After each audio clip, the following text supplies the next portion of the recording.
आपके कारनामे ऐसे हैं, मोदी आपके साथ जुड़ नहीं सकता है। हमें कोई पागल कुत्ता ने काटा है क्या कि एनडीए में हम जाके शामिल हो जाएं? बीआरएस कांग्रेस को वोटों का बंटवारा कराने के लिए तिजोरी खुली करके बैठ गई है। BJP is called the biggest jhoot factory of India, the biggest jumla factory and jhoot factory of India. पागल कुत्ता ने काटा है क्या कि एनडीए में हम जाके शामिल हो जाएं? आज पूरे के पूरे पार्टी आपको एनडीए को छोड़ के बाहर जा रहे हैं। तेलुगु देशम आपको छोड़ के गई है, शिरोमणि अकाली दल आपको छोड़ के गई है। साथ है कौन आपके? सीबीआई, ईडी, आईटी, इनके अलावा है कौन आपके एनडीए में? मैं चैलेंज करता हूं, अगर दम है बीजेपी में, नड्डा में, अमित शाह में, नरेंद्र मोदी में और जितने भी और लीडर हैं, आइए। Tourist sir welcome to Telangana, हमें कोई इतराज नहीं। आप आइए, गला फाड़ फाड़ के बोलिए। हमें कोई पागल कुत्ता ने काटा है क्या कि एनडीए में हम जाके शामिल हो जाएं? आज पूरे के पूरे पार्टी आपको एनडीए को छोड़ के बाहर जा रहे हैं। आपको अगर आप देखेंगे, शिवसेना छोड़ के गई आपको, जनता दल यू आपको छोड़ के गई है, तेलुगु देशम आपको छोड़ के गई है, शिरोमणि अकाली दल आपको छोड़ के गई है। साथ है कौन आपके? सीबीआई, ईडी, आईटी, इनके अलावा है कौन आपके एनडीए में? आज प्राइम मिनिस्टर ये मानते हैं अपने आप को कि वो बहुत क्लीन आदमी है और बाकी पूरा दुनिया करप्ट है। प्राइम मिनिस्टर को मैं याद दिलाना चाहता हूं, क्या हो गया हिमंत बिस्वा शर्मा पे जो केस था, आपके पार्टी में शामिल हो गए, केस गायब। हमारे यहां के जो एमपी हैं, सीएम रमेश और सुजना चौधरी, उन पे आरोप लगाए, केस भी लगाए, ईडी, सीबीआई, आईटी। क्या हो गया केसों का? नारायण राणे पे केस क्या हो गया? ज्योतिरादित्य पे, सिंधिया पे जो केस थे, आपके साथ शामिल होने के बाद क्या हो गया? और आप जब बात करते हो प्राइम मिनिस्टर साहब कि फैमिली पॉलिटिक्स, डायनेस्टी, मैं आपसे पूछना चाहता हूं, है कौन अनुराग ठाकुर? कोई क्रिकेटर है?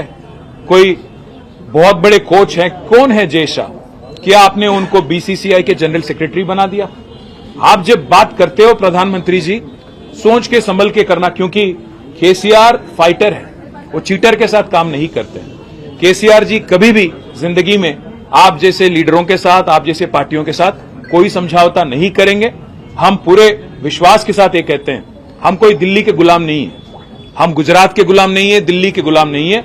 हम तेलंगाना जनता के आशीर्वाद से आज तेलंगाना में 2 बार चुने गए, डेमोक्रेटिकली इलेक्टेड गवर्नमेंट हमारी है। अगर आपको लगता है कि आपके डराने से, आपके चिल्लाने से, आपका गला फाड़ फाड़ के बोलने से लोग यहां पे बहक जाएंगे और एक बहकावे में आएंगे, तो यह आपकी नादानी है। और एक बात भी मैं कहता हूं, उन्होंने ये भी कहा कि हमारे चीफ मिनिस्टर ने उनके पास जाके परमिशन लिया कि मुझे चीफ मिनिस्टर बनाना था। मैं प्रधानमंत्री जी को याद दिलाना चाहता हूं, अगर हमारी पार्टी की कोई फैसला अगर लेना है तो हमारे पार्टी के विधायक लेंगे, हमारे पार्टी के पॉलिट ब्यूरो लेंगी। आपसे नो ऑब्जेक्शन सर्टिफिकेट लेने की क्या नौबत आ पड़ी है? हमें कोई फर्क नहीं पड़ता कि मोदी या बीजेपी क्या मानती है, क्या किसको देखना चाहती है। यहां पे तेलंगाना जनता आज केसीआर जी को तीसरी बार मुख्यमंत्री बनाने के लिए, चुनने के लिए तैयार है। आप कितना भी गला फाड़ लें, कितना कुछ भी बोल लें और कितने भी झूठ बोल लें, जितने भी सफेद झूठ आप बोलें, आप कुछ भी नहीं कर पाएंगे। और मैं आज चैलेंज करता हूं बीजेपी को, पिछली बार जो चुनाव हुए थे तेलंगाना में 2018 में, आपके 105 विधानसभा के कैंडिडेट की डिपॉजिट जब्त हो गई, जमानत जब्त हो गई थी।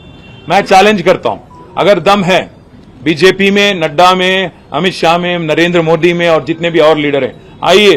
Tourist sir welcome to Telangana, हमें कोई इतराज नहीं। आप आइए, गला फाड़ फाड़ के बोलिए, तेलंगाना जनता को समझाइए कि किया क्या आपने तेलंगाना के लिए पिछले 9 साल में। और कोई अगर वोट देना भी चाहे तो क्यों दें आपको?